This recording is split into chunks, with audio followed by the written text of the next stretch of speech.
just that along your personal journey, you will encounter challenges. Those challenges will either prevent you, or some of them even stop you from moving on and climbing that mountain. In the Shaolin Temple, we refer to them as the 5 hindrances. The 5 hindrances are describing different states of the mind. In those states of the mind, it becomes very hard to see clearly and therefore engage in the right decisions. The first hindrance is called sensual desire. Sensual desire arises in the moment when you are paying attention to something that is giving you a positive emotion. This positive emotion can originate from 5 gates of your body: seeing, hearing, smelling, tasting, or feeling. So in your mind, you climb up that mountain. After 1 mile of walking, you discover a beautiful restaurant, surrounded by beautiful people.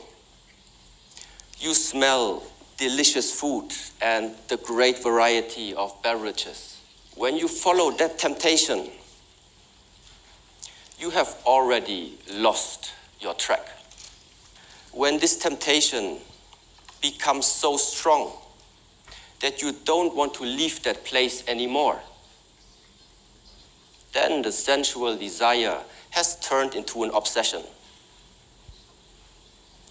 In both cases, remaining at that place means you can't get clarity. The second hindrance, ill will, describes a state of the mind that arises from negative emotions. In that state of the mind, you have an aversion, a rejection, or simply a dislike against either an object, a situation, or can be even a person. To simplify, it means you are climbing the mountain and it starts to rain, but you don't like rain. You discover the roads are bumpy, but you don't like bumpy roads. In order to cross the river, you need to swim, but you don't like swimming. Whatever it is that you dislike, it won't make it a pleasant journey unless you learn to let go of this ill will. It's more likely even that you won't continue that journey. The third hindrance, originally translated as sloth and torpor. Sloth means it's the heaviness of the body. Torpor means it's the dullness of the mind. It is characterized by sleepiness, non-motivation, lack of energy, and oftentimes can manifest itself in a state of depression. Now, a simile used in Buddhism describes it as imprisonment. You find yourself locked in a cell. It becomes very hard to make any type of mental or physical effort. So, in order to continue your path, there is only one option left. You need to find a way to get out from that hole, from that cell. Now, the fourth hindrance is called restlessness. It is the state of an unsettled mind. Unsettled mind means your mind cannot settle. Settle where? Settle in the present moment. An unsettled mind either is worrying about the future or traveling into the past and rejecting, judging about an event that happened into your past.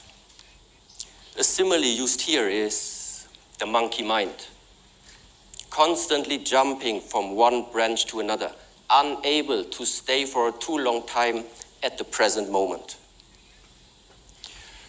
The problem is, there is no time to see clearly anymore.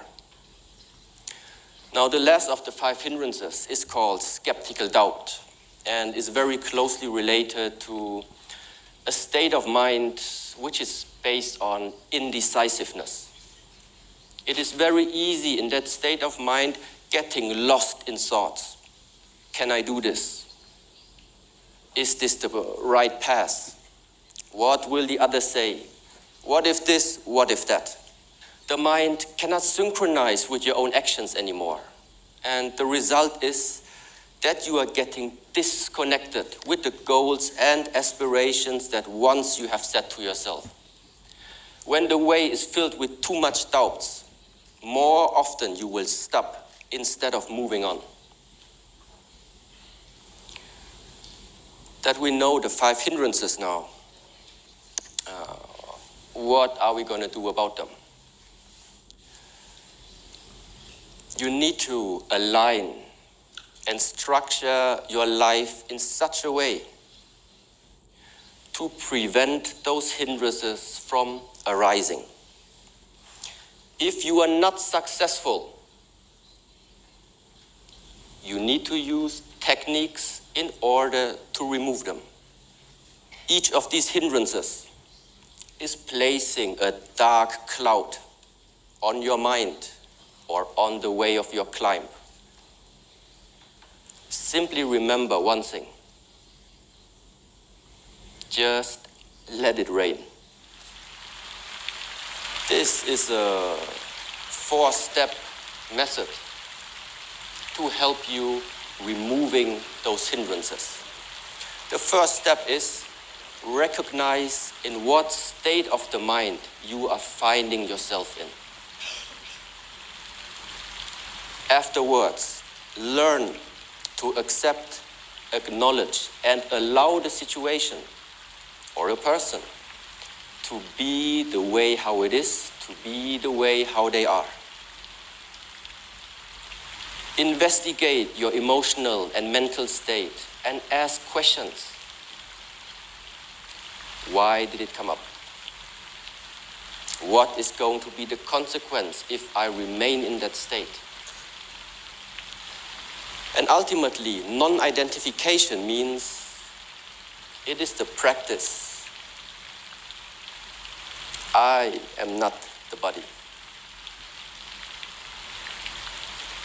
I am not the mind. I am not my emotion. It's just that I can see all these 3 aspects about me.